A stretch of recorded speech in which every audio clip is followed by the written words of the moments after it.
Now at 10. Good evening and thank you for joining us tonight. I'm Jalen Banks. As the government shutdown continues, Governor Evers has declared a state of emergency and a period of abnormal economic disruption amid the government shutdown, citing that uncertainty around food assistance. The governor directed the Department of Agriculture and Trade and Consumer Protection to crack down on price gouging, saying, quote, "My executive order will ensure our state agencies can do whatever they can within our power to help support kids, families, farmers, seniors, veterans, and so many others across our state." And with the government shutdown approaching the 5-week mark, uncertainty regarding the fate of SNAP food assistance programs and air travel continues, not just in our state, but throughout the country. CBS's Willie James Inman has more. On Saturday, President Trump's motorcade was seen entering his golf course in West Palm Beach, Florida.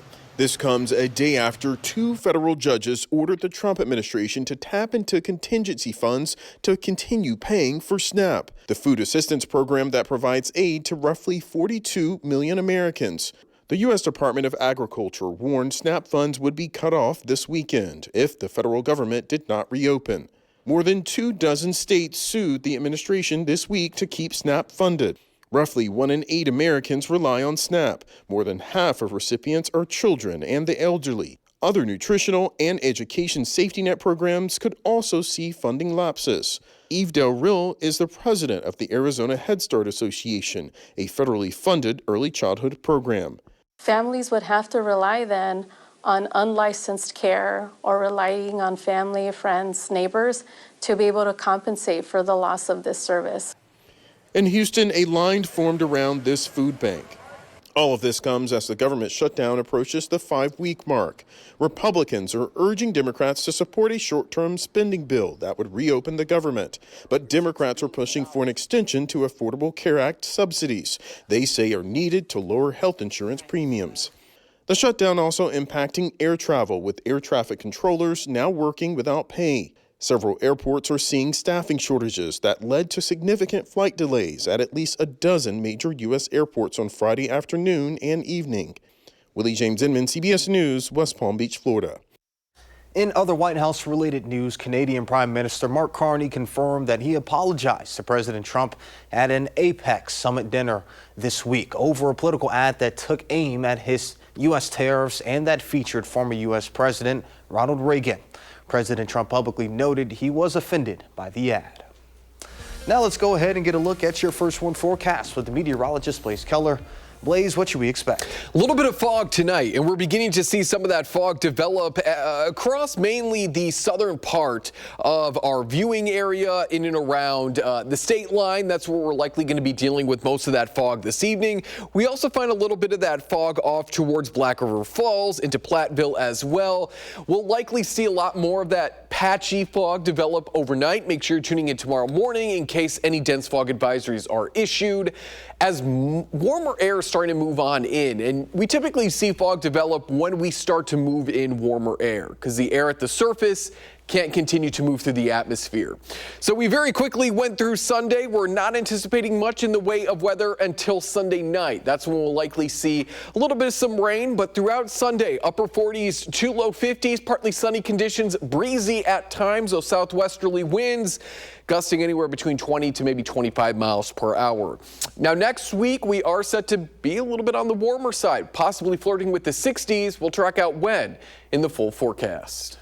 All right, sounds good, Blaze. Thank you. And as always, you can track the forecast for yourself on the First One weather app. It is hourly planners, road conditions, and even radar. You can download it for free in your phone's app store. Just search WISC Weather. Now to a rally outside of Starbucks here in Madison. Union baristas are asking for better pay and better work conditions. This as the company is preparing for their busiest time of the year. Our Tanisha Shaw was at the rally and has more.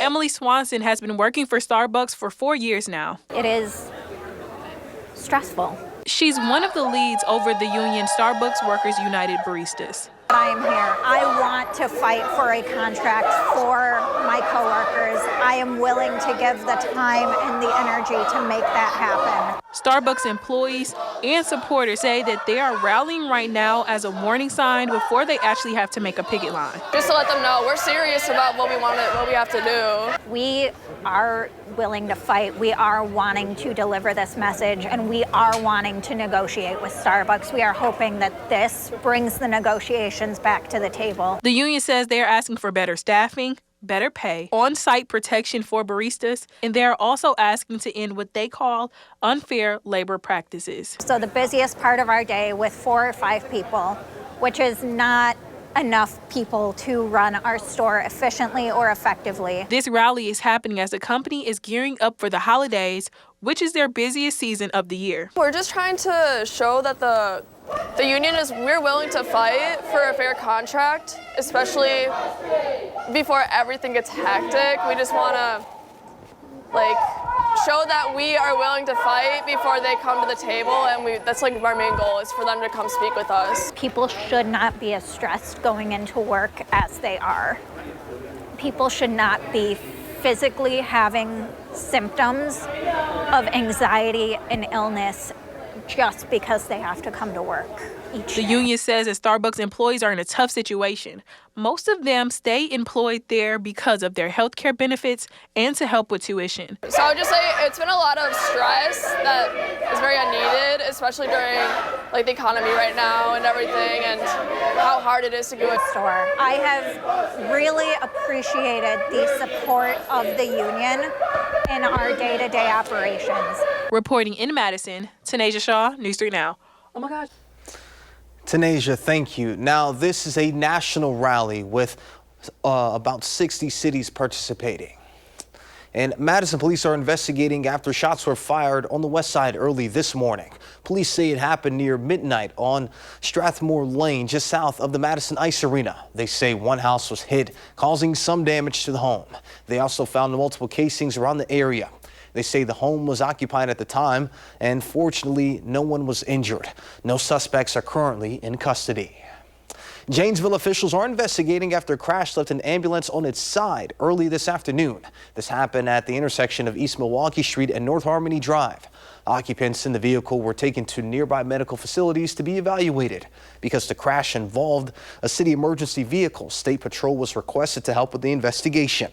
There have been no charges or citations issued so far.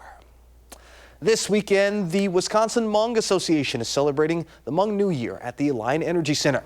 Traditionally, the Hmong New Year marks the end of the harvest season. Families get together to sit, eat, and enjoy the harvest. At this weekend's event, there are singing, dancing competition, activities, and plenty of vendors and food options. And this year marks a special anniversary, as the vice president of the WHA tells us. This year marks the 50th year for Hmong arriving into the United States. I get the pleasure of helping the community, seeing everybody here together, enjoying their time, just seeing each other. Many of us are friends or families or cousins. We live all over the United States, so it's great. It's a great time for us to bond. Hmong New Year continues tomorrow, so you can still check it out. General admission is $5 and free for seniors and kids 10 and under.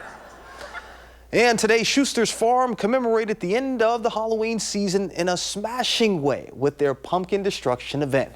Participants were invited to chuck, bowl, and destroy as many pumpkins as they wanted to properly ring in the holiday season. People could smash them in batting cages or throw them as far as they could. Sarah Schuster, daughter of the farm's owners and full-time manager, says it's a great chance to get your frustration out on pumpkins instead of other people. Plus, all that smashing comes with an agricultural benefit. Anything goes on Pumpkin Destruction Day. It's the one day a year where destroying pumpkins is actually okay, as people get frustration out and have some fun. And pumpkins are also great fertilizer for the growing season next year, and wildlife coming to eat them as well. Pumpkin destruction also marks the last day of Schuster's for the season for them to be open. They'll be open again next year. Coming up next on News 3 Now at 10, Blaze returns with a complete look of your First One forecast. And FDA moves to restrict fluoride supplements as part of the Make America Healthy Again agenda.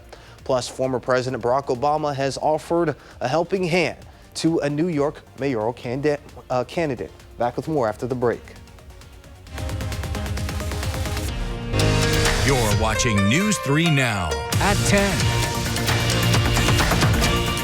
Thank you for staying with us. The FBI is announcing the September attack on a Michigan Mormon church was a targeted act of violence. Authorities say 40-year-old Thomas Sanford drove his car through the front of the Church of Jesus Christ of Latter-day Saints in Grand Blanc on September 28th.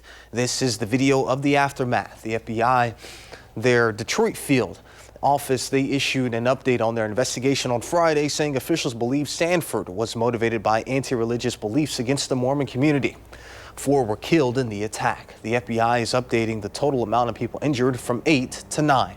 Sanford died in a shootout with police.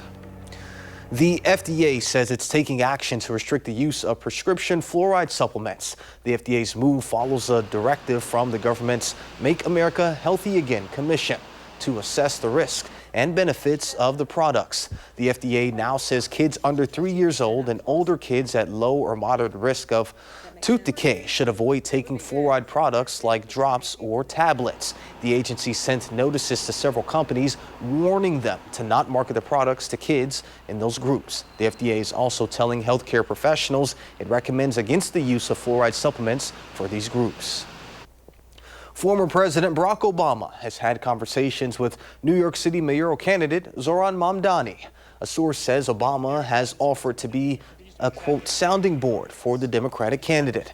The former president has not endorsed Mamdani, but a person familiar with Obama's conversation said that's not unusual. Obama generally does not offer endorsements in mayoral races. Polls show Mamdani is leading in the race for mayor over Republican candidate Curtis Sliwa and independent candidate Andrew Cuomo. The election takes place on Tuesday. Now let's go ahead and get a look at your first one forecast with meteorologist Blaze Keller. Blaze. It's going to be a chilly night out there as temperatures settle into those 20s and 30s underneath partly cloudy conditions closer to the state line, and it's already starting to develop now. We will see some fog. That's where the last of the moisture really has wrapped up today. But overall, what's going on is southwesterly winds are taking on over. And so that is going to bring us warmer temperatures as we head into Sunday and further into Monday. Not only that, but we will be not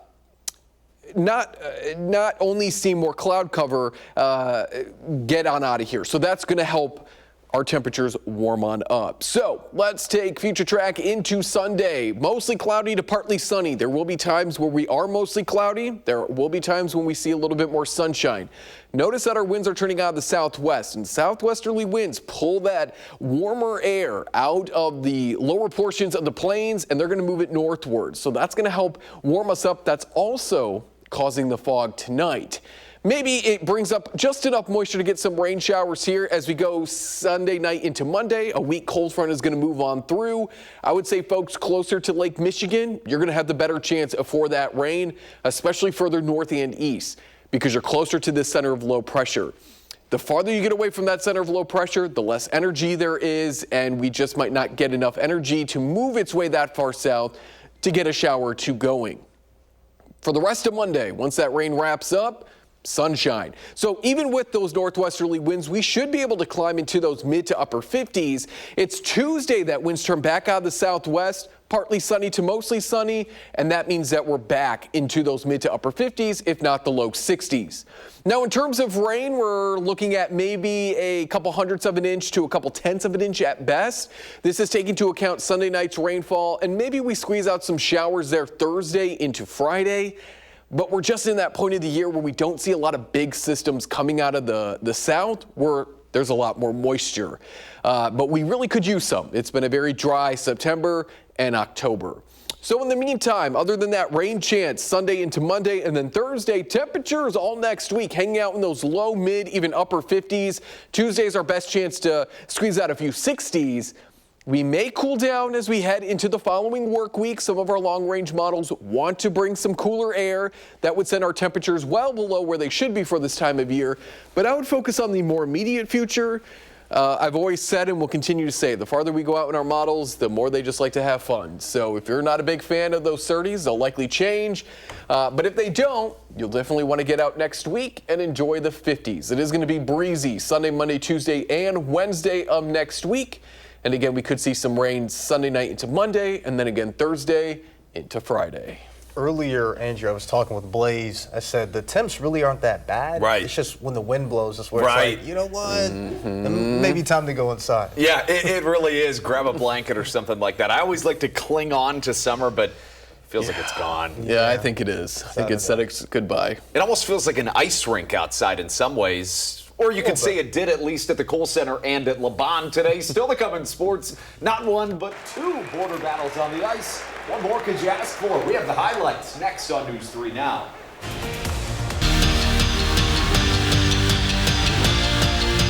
What a way to finish off rivalry week at Wisconsin. A border battle doubleheader on the ice. We start with the men who their last time out snapped a 5-game losing skid against the Gophers. Not to mention Bucky trying to preserve their undefeated season. Scoreless 8 minutes into the first period, but not if Quinn Finley has anything to say about it. 19 lights the lamp. Remember, last year he led the nation in scoring for more than half of the season. And later, Wisconsin would add to it, but how would they get the puck in? Well, with Quinn, of course. He snipes it home on the one-timer, and Wisconsin sweeps Minnesota in Madison for the first time since 2014. The Badgers take it 4-0. And on the women's side, Wisconsin looking to bounce back after suffering their first loss in a long time. Nash Dara reports. Last night, Wisconsin's women's hockey team lost their first game since the 2024 National Championship. The 5-1 loss to the Minnesota Gophers was unusual for Bucky, but today at the LeBron Arena, the Badgers had a shot at redemption. Right from puck drop, you could tell that this game was going to be a completely different story from last night's disappointing finish. The Badgers were able to get on the board twice in the first 3 minutes of the game. Some good puck movement from the point down to the slot created some chaos in front of the net, and Minnesota goalie Hannah Clark, who was lights out last night to set up the rebound goal from the knees for Maggie Scannell. And that would just be the start of it. From there on out, it was all Badgers in this one. The Badgers would go on to rout the Gophers, scoring a touchdown and an extra point in this one, winning 7-2 in a game that would be referred to as a stat booster. At the LeBron Arena, Nash Dara, News 3 Sports. After another statement of a season, Wisconsin women's soccer back on the pitch in the postseason, kicking off postseason play, first round of the Big Ten tournament, and apparently no one told Iowa that it's easy to score with an empty net. Brooke Allen nets the goal, and the Badgers, they go on to win it easily, 3-0. It's wrestling time in Matttown, you could say. Season opener for Wisconsin, hosting North Dakota State, and at 1:49, the Badgers were doing just fine. Joseph Zargo wins his match 5-0, and the Badgers dominate across the board. They get the Bison 36-3. Bucks off to a good start, looking to win their third straight over the Kings, and they were up big early. Giannis doing Giannis things. No good on the jumper, no problem. The Freak puts it back with authority. That would tie things up, but it would be their last time being that close. They go on to lose in a close one in Milwaukee, 135-133. Elsewhere on the basketball floor, former Oregon High School standout Von Carvalho, he committed to Indiana. Remember, he's a top 50 recruit in the country. To the volleyball court, because tonight someone was punching a ticket to the state tournament. The good news, at least in this matchup, is both teams from our area. Madison Memorial, a 7 seed, looking to continue their Cinderella run, but Verona had other plans. The libero passes to Macy Stremlow, who spikes one down the line, and the Wildcats would take a big lead that they would never give back. Spartans trying to cut into it. Got one set in there, but it wouldn't be enough. Verona advances to the state tournament 3-1. Elsewhere in Division I, Waunakee playing an undefeated Holman squad, but that wasn't a problem for the Warriors. Second set, and Lauren Sprague spikes it down. Waunakee wins in straight sets, and they, too, are off to the state tournament. And it feels like maybe in this sports block there was one thing that we didn't talk about that's big in the sports world. It's because the game isn't over yet. Wow, what is going on right now in Toronto? 4-4 in the ninth. We might be getting free baseball in Game 7. I'm trying my best to pay attention and really lock into the show, but what better 2 words in all the sports? Game 7, regardless of what the sport is, it's always exciting. And to get extra innings, or if it's in a different sport, overtime, you just don't want it to end. So to get more feels like a gift, and we'll take it. I'm hoping for a walk-off. That'd be great. Yeah. That'd be great. Storybook ending, wrap up on what's been a pretty exciting season. No kidding. All right. Well, I'm sure we'll talk more about that tomorrow, maybe even after this block. Yeah, who knows? We'll see, though, how things are going. But sounds good. Thank you, Andrew. A final check of your first one forecast is coming up after the break.